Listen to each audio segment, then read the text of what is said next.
John Cena dropped an absolute bombshell on the WWE Universe at Money in the Bank a few days ago at this point, less than a week ago. He announced his retirement from the WWE, not immediately, but saying that 2025 would be his final year as an active WWE superstar. Arguably the greatest of all time, the 16-time world champion will be hanging it up at the end of 2025. So that gives us a really nice time frame for a little fantasy booking. So today's video, we're going to be fantasy booking the entire 2025 John Cena's final year within the WWE. So our story starts at the first Monday Night Raw of 2025 on Netflix now, so that's exciting. Cena is in the ring and he cuts a promo saying, yes, this is my final year in the WWE, we all know that, but do not make the mistake, don't get it wrong. I'm not just here to get all my flowers, get all the plaudits, hear everyone chant thank you Cena and then ride off into the sunset. This is about so much more than that for me. This roster we have right now is potentially the best, deepest roster the WWE has ever seen. And I don't want all this great young talent we have to see me as a pity match. I'm the old timer, the guy who should just hurry up and hang up the boots. No, I want to show all of you, I want to show all of them, and I want to show myself that I still have what it takes to get it done. So this is about me solidifying myself as the greatest of all time. So how do I do that? I will enter the 2025 Royal Rumble match. I will win it. I will go to WrestleMania and I'm coming for my 17th World Championship. So immediately we have a pathway for Cena. The worrying thing about his run is that you rely on nostalgia, having a few, random matches, which is fine, that's great, but I think he deserves that proper storyline to get into and really elevate himself and the people around him. So by giving him the declaration of he wants that 17th, that record-breaking 17th World Championship, we have a storyline and we have a pathway that we can follow going into WrestleMania and the rest of the year.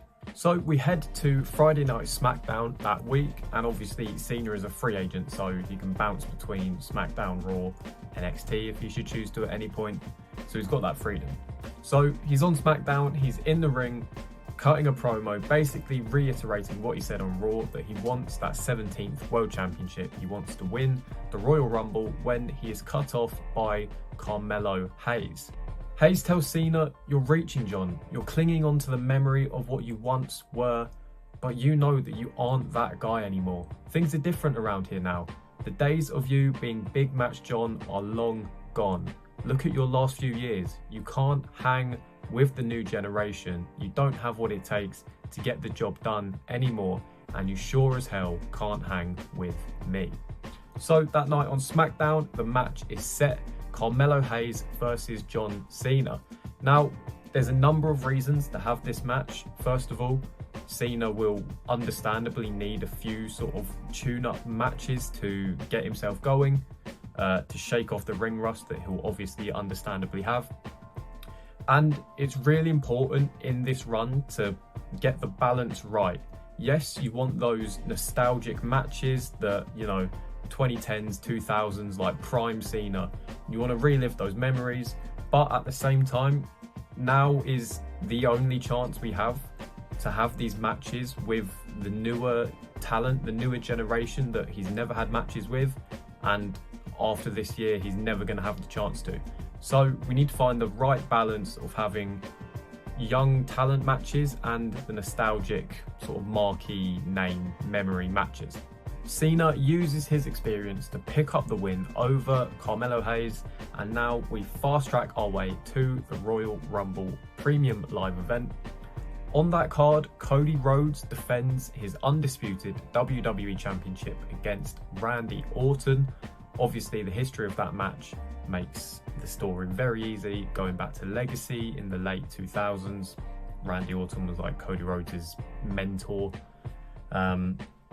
And in real time now, we've had Randy Orton with a couple of subtle little glances at the WWE Championship, maybe hinting that a bit further down the line he'll want that. So potentially that will lead to a turn at some point to set up this match for the Royal Rumble. And in that match, Randy Orton beats Cody Rhodes to become the undisputed WWE Champion. So the Royal Rumble, Cena enters around about 20th, 19th, 20th, something like that. And he lasts until the final two of the Royal Rumble match. But he doesn't win it.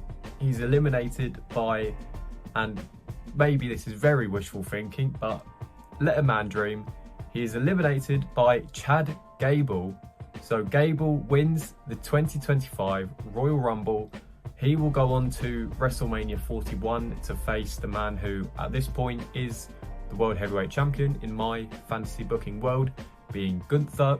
So Gunther versus Gable, the Royal Rumble winner, WrestleMania 41 for the World Heavyweight Championship.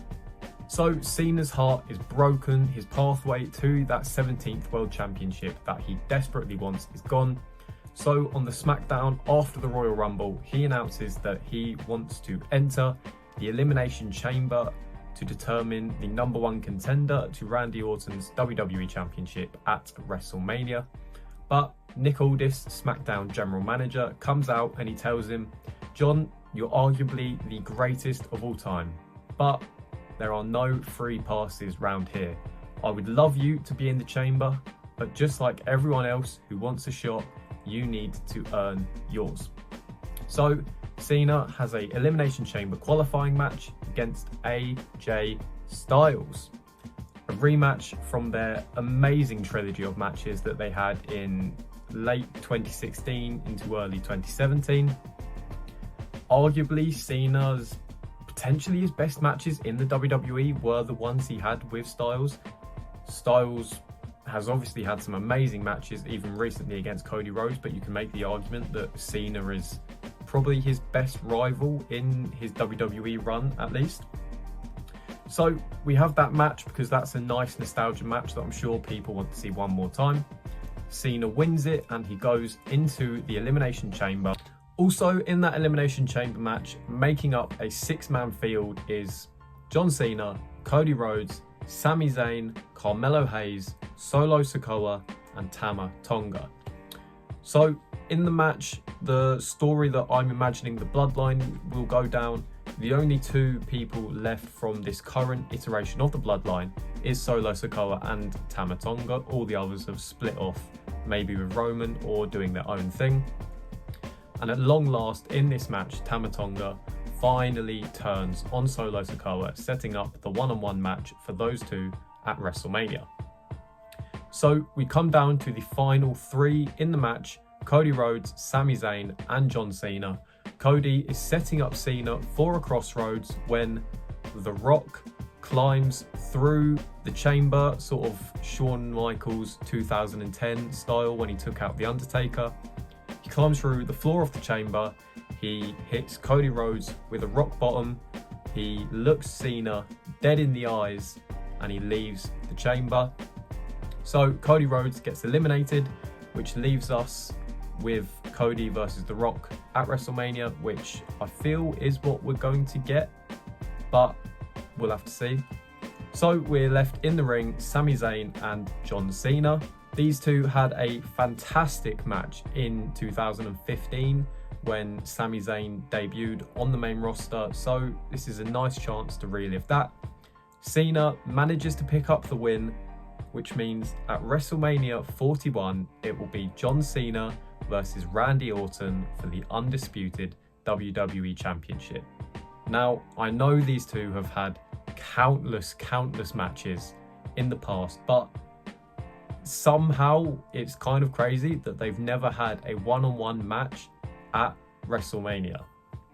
So I really don't need to give this story any build. All of the elements are there. Their careers just go hand in hand. They pretty much started at the same time. They had similar sort of rises. They've both sort of been mainstay staples throughout the 2000s and the 2010s. they've got that sort of destined to do this forever sort of rivalry.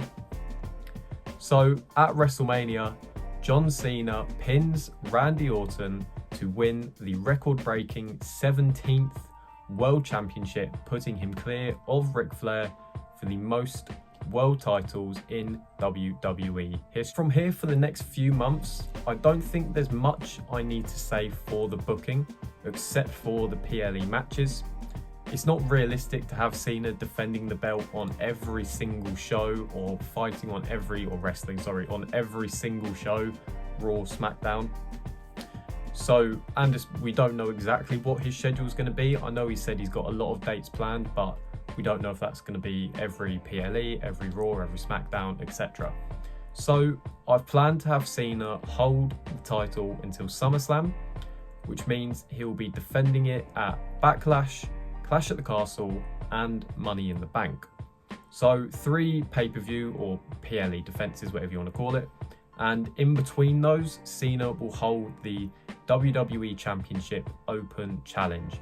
Basically, what he did for the US title in 2015, he does that again. And the people answering these open challenges are the younger talent that we've not yet seen Cena have the chance to wrestle. People like Ilya Dragunov, Trick Williams, Obafemi from NXT is one that I'd love to see. Anyone like that, anyone you would want to have a match with Cena, this is where they have them, in the open challenges. So Cena's first title defense on pay-per-view or PLE will be at WWE Backlash Mexico. No, this isn't a thing that's actually announced. This is just wishful thinking of, you know, Backlash has been an international show the last few years, so I feel like that's something they'll continue. Why not Mexico? So Cena is on SmackDown celebrating just after one of his open challenge wins, when he is attacked from behind, hit over the head with a chair by someone wearing a mask. They beat down Cena. They then take off the mask to reveal Dominic Mysterio. Now, I absolutely love Dom. I think he's getting better and better in the ring. Literally every single week he seems to make improvements. His character work is obviously amazing. He's so naturally detestable that he works perfectly. And having this match in Mexico, obviously Dom has that Mexican heritage, but because of, you know, all the stuff with his father, Rey Mysterio, I'm sure the Mexican crowd are still going to hate him. So the atmosphere will be amazing. And I just think you could do some really good work between these two. Nevertheless, Cena beats Dirty Dom at Backlash. And the next premium live event Cena will defend at will be Clash at the Castle. In the weeks leading up to Clash at the Castle, Cena is hosting his usual WWE Championship Open Challenge. And this week it is answered by Kevin Owens. Owens comes to the ring, but they don't have a match. He gets on the mic and he says to Cena, "You and I, we're going to fight someday, but it's going to be on my terms, not yours." Now, those are the exact words that Kevin Owens said to John Cena when he debuted on the main roster answering his US Open Challenge in 2015. So that's a nice little callback. Owens goes on to say to Cena, "John, I don't mean this as disrespect. You are the greatest of all time. You brought me to the dance here in the WWE. So I don't want to fight you on short notice when you didn't know I was coming.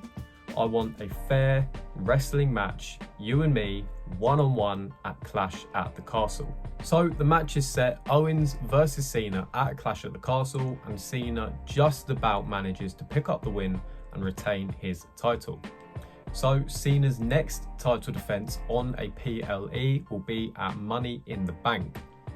Now, this I think just absolutely writes itself. We're going to do John Cena versus CM Punk at Money in the Bank, the same pay-per-view where 14 years ago they had that incredible match where Punk blew Cena a kiss after he won the WWE Championship in his hometown in Chicago. So for this pay-per-view in 2025, again, the location hasn't been set. If possible, I would have it be in Boston, Massachusetts, Cena's hometown, sort of bringing the match full circle from the circumstances of the match in 2011. And again, this doesn't need me to say too much. Punk has already, just last week on Raw, cut a promo saying that he'd love to lace up with Cena one more time. So the story is all there for this match, and Cena has the match, he retains the title, and he heads in towards SummerSlam. Now, I'm sure what you're all wondering is who will be the person to end the record-setting 17th world title reign. So, a few weeks before SummerSlam, Cena is called to the ring by the ring general, Gunther. Gunther says, "I'm impressed, John. You impress me. You've beaten almost everyone this business has thrown at you over the last 2 decades. You have proven all the people who say you can't wrestle wrong, because I know you can wrestle, and I know the respect that you have for this great sport. But here's the thing, John, this great sport, it doesn't need you anymore, and that title is a burden on you. You carry it around knowing the clock is ticking and it's all almost over. Well, I want to lift that burden off of you. Let me help you." Cena responds, he says, "You're right, the clock is ticking, but there is still plenty of fight in me." Cena picks up Gunther, plants him with the AA. He then picks up the mic and he says, "I've seen people like you countless times and I've beaten them every single time. You want to prove you're the best? Fight me at SummerSlam for the undisputed WWE Championship." So there is the match, and Cena puts up a hell of a fight in a fantastic match, but ultimately he can't put Gunther away. Gunther has too much for Cena and he makes him pass out from a rear naked choke. He doesn't tap, but he makes him pass out. So Gunther is the new undisputed WWE champion. Obviously, this would mean that Chad Gable had beaten Gunther for the World Heavyweight Championship at WrestleMania. Again, let a man dream. So I don't think Cena needs a rematch for the Undisputed Championship, because I think it would just be quite obvious that Gunther is going to retain. There's no need to give Cena an 18th title reign. So we move on from Gunther, we move on from the WWE Championship. Cena cuts a promo saying Gunther was the better man, he's a fantastic wrestler and a fantastic champion. I would love to challenge for the WWE Championship again, but I now know it's time for me to step aside and let that championship's legacy grow without me, and I know Gunther will take it to amazing heights. So what's left for me now? Am I done? Should I call it quits? Obviously the crowd will be chanting no. Cena says, if I'm going out, I'm doing it on my own terms, because damn it, I've earned that right. I said to Gunther I still have plenty of fight left in me, and that hasn't changed. Then Cena is interrupted by Logan Paul. Logan challenges Cena, telling him to move aside and let the memories go. So this is the match that we're going to have at Crown Jewel.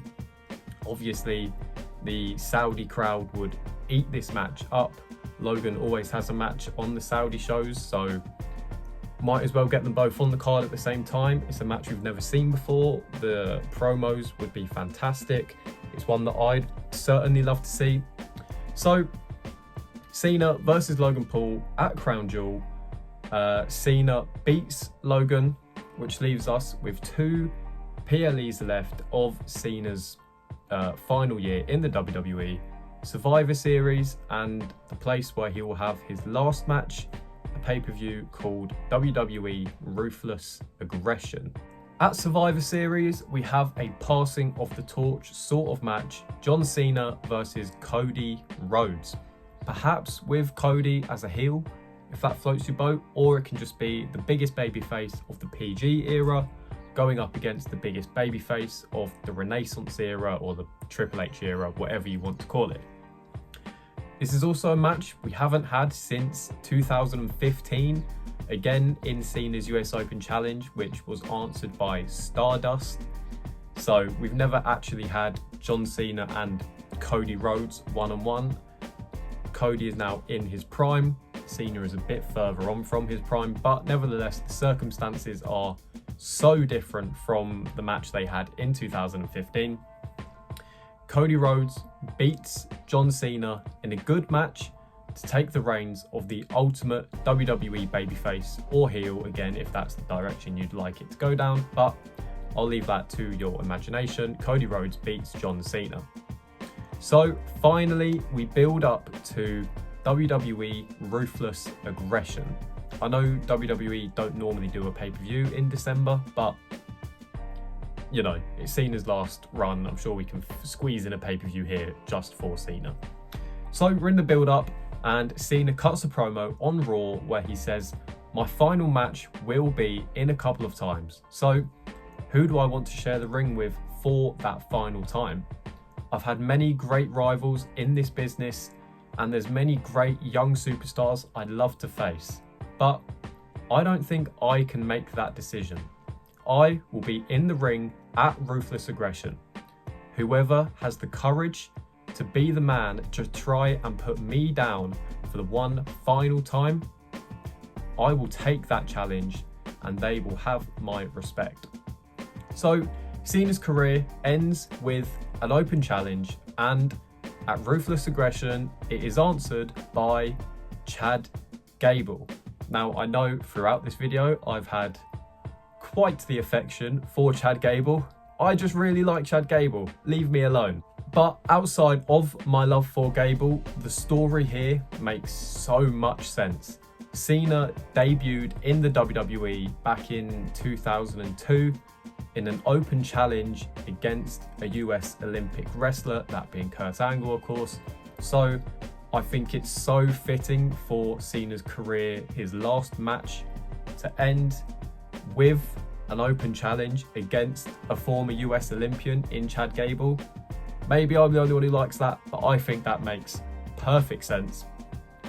So Gable and Cena put on a clinic in an intense 20-25 minute match, play all of Cena's greatest hits. He hits AAs, STFs, 5-knuckle shuffles, springboard stunner, bring that back, you know, the lot, everything that you can do.